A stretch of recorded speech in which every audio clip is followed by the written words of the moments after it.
Now we just finished up part A. Now we're going to go into part B.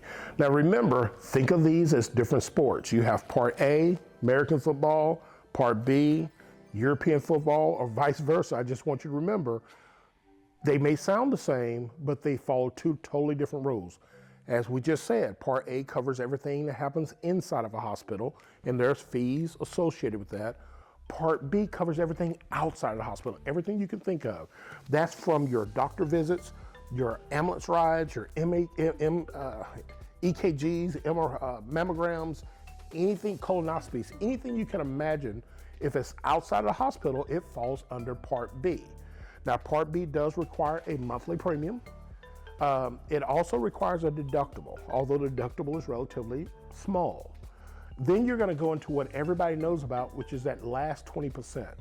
Medicare is going to cover 80%. You're responsible for that last 20%.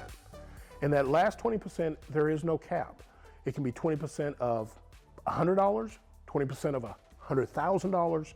Your responsibility is the 20%. Now that is 20% of Medicare rate, not retail. So it is discounted, but it's still 20%, and there's no cap with that. Continuing with Part B, there's also something called hospice. Now, hospice is a situation where you've been diagnosed with a terminal disease and you have decided not to treat it. In this situation, it's called hospice. Now, this is going to be a strange one because although you're not necessarily inside of a hospital, you may be at your own home or a different location, a different location, and hospice is paid for by Medicare at 100%. It still falls under Part B, but it falls at 100%. Hospice is typically, again, a situation where it's terminal. You've been diagnosed, something is going to happen within the next 6 months. But there's no time limit. Once you've been placed on hospice, and as long as you are still under that diagnosis, hospice can last a year. I've had clients on hospice for 3 years. All it means is that you have the disease that is terminal and you have decided not to treat it. One last thing about hospice. Hospice does not mean you don't receive any treatment whatsoever. It just means you don't receive treatment for that disease.